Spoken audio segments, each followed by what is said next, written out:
The next session is Pre-Anaesthetic Checkup, the best way to do it, by Dr. Gurudatt, who is the professor and head of the Department of Anesthesiology, Mysore Medical College.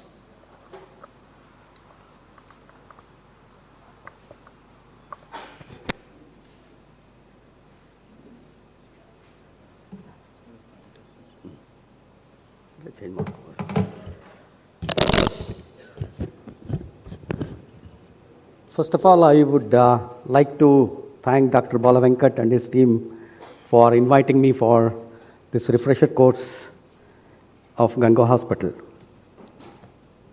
You all know that pre-anesthetic checkup is the foundation for the safe anesthetic management. If we are not doing a proper pre-anesthetic analysis or checkup, then probably there are a lot of adverse events can occur in the perioperative period. So this has been confirmed by the Australian incident monitoring study, where they have found out that the adverse events in the perioperative period were as high as 11% when the pre-anesthetic evaluation was not properly done. And they also found out that there was an increase of mortality by 6-fold when pre-anesthetic checkup was not properly done.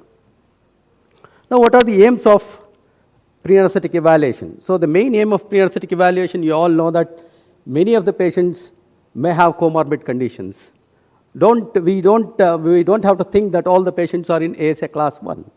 So once the patients are having any of these comorbid conditions, it is very important for us to know how much of these comorbid conditions have affected their systems and how to improve or prepare these patients so that perioperative risk can be reduced. And also to identify patients who may require special care, especially the post-operative care. Many of the patients, when we do pre-anesthetic evaluation, then only we decide, yes, this patient may require post-operative mechanical ventilation. So that's another aim, and of course, informed consent. And main important thing again is to avoid cancellations on the day of surgery. Now, certain questions have to be answered here. Now, who has to do the pre-anesthetic evaluation? So ideally, you all know that the pre-anesthetic evaluation has to be done by the same anesthesiologist who is going to do the management of the perioperative anesthesia part. Now, but many times it may not be possible, especially the present day, we are having the ambulatory surgeries, so the patient comes on the day of surgery, so it may not be possible for the same anesthesiologist to do the pre-anesthetic evaluation. But at least during any emergency cases, the same anesthesiologist who does the anesthesia part should do the pre-anesthetic evaluation. Now, the second question that has to be answered is where the pre-anesthetic checkup have to be done. Nowadays, you all know that pre-anesthetic checkup clinics are always, many of the hospitals do have these clinics. So whenever a surgeon finds that a patient requires surgery, so what he has to do is immediately he should send the patient to the PSC clinic of that particular hospital where the anesthetists are there. They can go in for detailed assessment of the patient. They can also ask for an indicated test, and they can even prepare the patient and ask the patient to get admitted on the day when he wants to undergo surgery. So by this, definitely we can prepare the patients well, we can decrease the adverse effects, and also we can prevent complications. Now, you know, the technology has improved so much that we can even have a wireless PSC clinic as well. Only thing is the patient should have a 3G internet connection. So once he has, so he can be fed with the proforma of pre-anesthetic evaluation so that he can fill it and then send it back. And also he can send back the whatever the indicated investigation reports also, and the previous anesthesia records also he can send it to the anesthesiologist who can go through them. And even the some of the photographs of him, his face, especially the head and neck, can also be sent. So there are certain softwares are also available wherein you can just feed them and you know whether the patient has got a difficult airway or not. And another thing is, if he has a web camera, directly he can communicate with the anesthetist, and then the anesthetist can find out what is his physical capacity or exercise tolerance. Now, when has to be done this pre-anesthetic evaluation? So ideally, the Joint Commission dictates that it should be done within 30 days of the surgery, and a reassessment should be done within 48 hours of the procedure. Now, you know, what are the components of pre-anesthetic checkup? We all know history, then examination, and also the investigations form the main components of the pre-anesthetic checkup. Among them, the history and examination. The history itself forms almost about 60%. You can assess the patient, 60% of the assessment can be done by the history, another 25 to 30% by the examination, and of course, investigation only about 10%. So finally, you have to know what is the ASA physical status risk scoring, and also you have to talk to the patients and formulate a particular type of anesthetic management for that particular patient. Now, regarding the history, so we know that the name, age, gender, all those things are regularly, routinely asked, but I always tell about, in our Karnataka at least, we talk about the caste of the patient, especially many of the Vaishya community patients. They do carry the atypical pseudocolon stress gene. So because of that, we can definitely have those patients to have cholinapnea. So in those patients, we don't give succinylcholine. There are many anesthesiologists who have come from Karnataka, they can vouch for me. So other thing, I always keep talking to my postgraduate students to tell them to take the mobile number of the patients, because now everybody has got a mobile number. So it's very important for us to follow up the patient. So if you have a mobile number, definitely it becomes very easy to follow up these patients.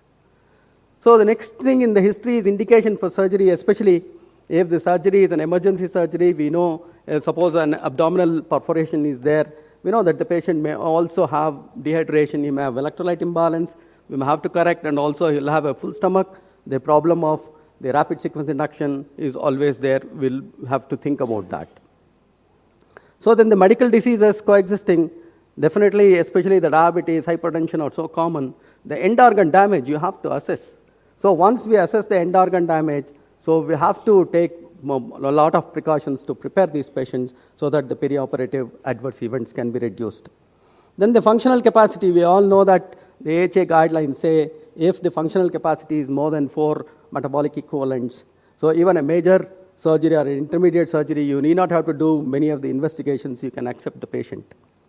Medication history is so important because many of the drugs we may have to stop on the day of surgery, and other drugs we may have to continue on the day of surgery. Suppose if I continue the drugs on the day of surgery, what is the interaction between the anesthetic drugs and these drugs? So it becomes so important for us to know about the medication history. Then the previous anesthetic records. Yesterday in our leadership summit, one of the anesthesiologists was talking about why the previous anesthetic records are so important, because they had a difficult airway. Previously the records were not there. So previously also the patient had a difficult airway. So you have to go through the previous anesthetic records, which is very important. Yes, family history and history of allergy, especially malignant hyperpyrexia, you may have to go for family history as well. Coming to the examination, so regularly we'll be doing general physical examination and the detailed systemic examination. But what is very important for us as anesthesiologists is the airway examination, which is so important, and the spine examination, especially which you are planning for a neuraxial block. And height and weight, you know that it is so important for calculating the dose of the drugs, and even for calculating the tidal volume, you require the height of the patient. So other important things is venous access, especially in a baby or a pediatric age group or in obese patients. You have to assess whether there is a good venous access is there or not. So the other things are, if you're planning for an invasive monitoring, and you may have to go for the anatomy of the neck, and also you'll have to do an Allen's test if you are planning for a direct arterial line. Next, already we just had a question also, should we test? Now the thing is, there is no question of routine investigation, that is gone. So only thing is when we do the test or only the indicated test, so these test results, if they change, cancel or postpone the surgical procedure, you have to do. So change anesthesia management or confirm an abnormality suspected from the history or physical examination. If you think these things are there, then only you ask for that particular investigations. There is a lot of controversy regarding the pregnancy testing. So now it is said from the practice advisory of pre-anesthetic evaluation from 2012, it is said that pregnancy testing may be offered to a female patient of childbearing age and for whom the result would alter the patient's management. So you just give it to offer the test to the patient herself. If she agrees, you have to take the consent and then you can do. Then finally, the ASA classification, Mayor Saklad in 1949 introduced this. We are still continuing. Even last year, it was again, it was October, it was updated. Only thing changed, some of the examples have been included. Now, Dr. Hemant Kumar from Pondicherry has introduced this mnemonic for doing the pre-anesthetic checkup. So it is A2, B2, C2, D2, E2, F2, and G2. So the A2 is affirmative history, airway, and then B2 is blood hemoglobin, blood availability, and breathing. So C2 is comorbidities and clinical examination, and drugs being used. D2 is drugs and details of previous anesthesia records. And E2 is evaluate investigations, endpoint to take up the case for surgery. F2 is fluid status, fasting, and G2 is give physical status and get the consent. So it's a very interesting mnemonic. One can just follow this mnemonic. You will not miss anything. So to summarize, so pre-anesthetic checkup is the basis for a safe anesthesia management. A sound knowledge of various comorbid diseases helps the anesthesiologist to do a proper pre-anesthetic checkup. So properly done pre-anesthetic checkup will definitely decrease the incidence of adverse events and mortality. Thank you.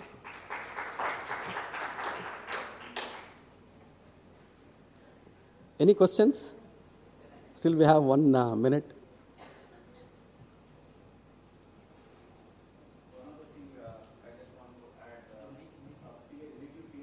Mike.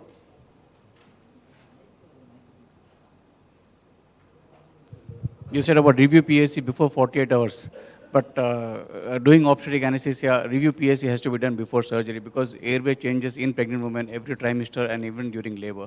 Yes. That is, in few hours, Malampati grade 1 can become grade 3 and grade 4. And second thing is, you said you emphasized the asking of caste. In fact, on the contrary, as a rule or as a team, we don't emphasize much because when we want to use choline, we use choline irrespective of the patient caste. Otherwise, we don't use it. No, it's a very sensitive thing. We have had problems in Karnataka, but it has become a routine thing in Karnataka to ask about this particular caste, Vaishya community is there or not. Of course, pregnancy, as you said, it keeps changing as the labor progresses, especially immediately after the delivery. It can be from Malampati class 1 to it can go up to class 4. That is always there. Thank you very much, sir, for Thank you, that sir. Thank you. very lucid and crisp presentation.